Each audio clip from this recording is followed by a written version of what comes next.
Hello friends, study with M में आपका स्वागत है।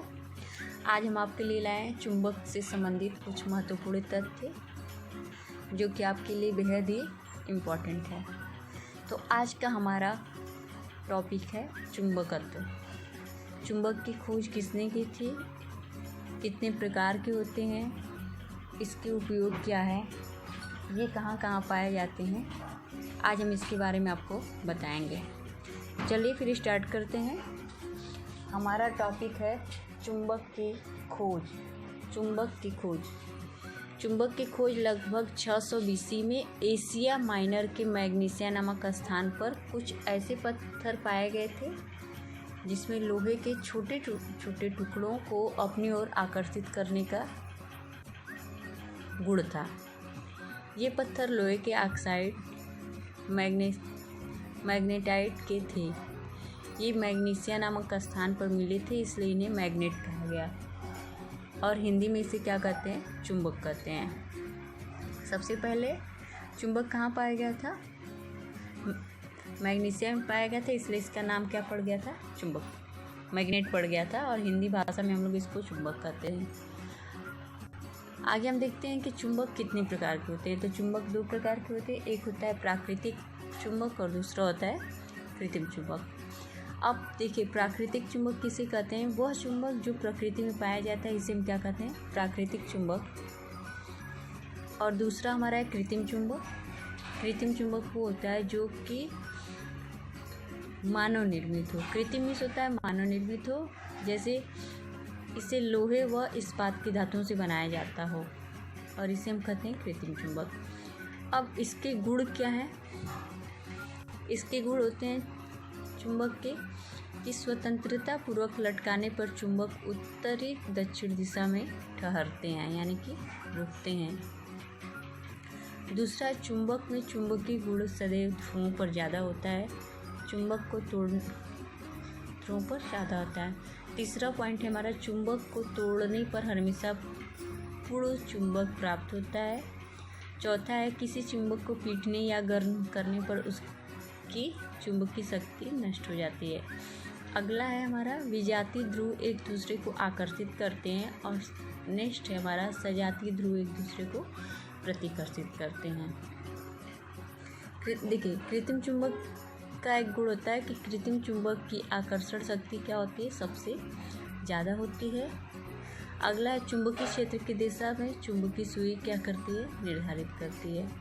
चुंबकीय क्षेत्र का मात्रक गॉस या टेस्ला होता है। कभी कभी ये भी पूछ लेता है कि चुंबकीय क्षेत्र का मात्रक क्या होता है, तो चुंबकीय क्षेत्र का मात्रक हमारा क्या होता है, गॉस या टेस्ला होता है। और नोटेड पॉइंट है कि पृथ्वी के चुंबकीय भूमध्य केरल के थुम्बा से गुजरती है, यानी पृथ्वी की जो चुंबकीय भूमध्य रेखा है वो कहाँ से गुजरती है, तो केरल की थुम्बा से गुजरती है। आगे हमारा चुंबकीय बल रेखाएं। तो चुंबकीय बल रेखाएं में पहला क्या है, चुंबकीय क्षेत्र में खींची गई काल्पनिक रेखाएं। दूसरा है, ये उत्तरी ध्रुव से निकलकर दक्षिणी ध्रुव की ओर जाती हैं और पुनः वापस उत्तर ध्रुव की ओर आ जाती हैं। अगला है, ये रेखाएं एक दूसरे को नहीं काटती, ये रेखाएं एक दूसरे को कभी नहीं काटती। अगला है, ध्रुवों के पास जहाँ चुंबकीय क्षेत्र प्रबल होता है वहाँ रेखाएं पास पास, और जहाँ निर्बल होता है वहाँ दूर दूर होती है। अब देखिए, चुंबकीय पदार्थ होते कितने प्रकार के हैं, तो चुंबकीय पदार्थ होते हैं 3 प्रकार के। पहला होता है आपका प्रतिचुंबकीय, दूसरा होता है अनुचुंबकीय और तीसरा होता है लौह चुंबकीय। प्रतिचुंबकीय होता है आपका, पहला होता है प्रतिकर्षित होते हैं, वे पदार्थ जो कि ऐसा चुंबक जो कि एक दूसरे को अपनी ओर प्रतिकर्षित करते हैं, उन्हें हम क्या कहते हैं, प्रतिचुंबकीय पदार्थ कहते हैं। जैसे फॉर द एग्जाम्पल में आपका हो जाएगा साधारण नमक, पानी, सोना, चांदी, हीरा, जस्ता, तांबा, हाइड्रोजन, नाइट्रोजन, पारा आदि। दूसरा है अनुचुंबकीय। अनुचुंबकीय जो आंशिक रूप से आकर्षित होते हैं, उन्हें हम क्या कहते हैं, अनुचुंबकीय। एग्जाम्पल हो जाएगा आपका oxygen, sodium, platinum, manganese, aluminium आदि। तीसरा है आपका लौह चुंबकीय। लौह चुंबकीय होते हैं प्रबल रूप से चुंबकित होते हैं, उन्हें हम क्या कहते हैं, लौह चुंबकीय कहते हैं। अल्लाह चुंबकी में के एग्जाम्पल हो जाएंगे आपका लोहा, कोबाल्ट, निकिल आदि। अगला है हमारा चुंबक के उपयोग।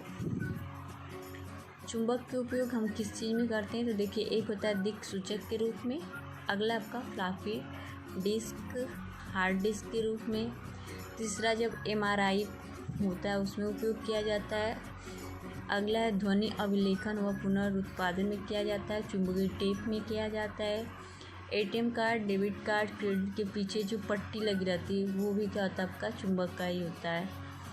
और अगला होता है चेक एवं ड्राफ्ट में MICR के रूप में।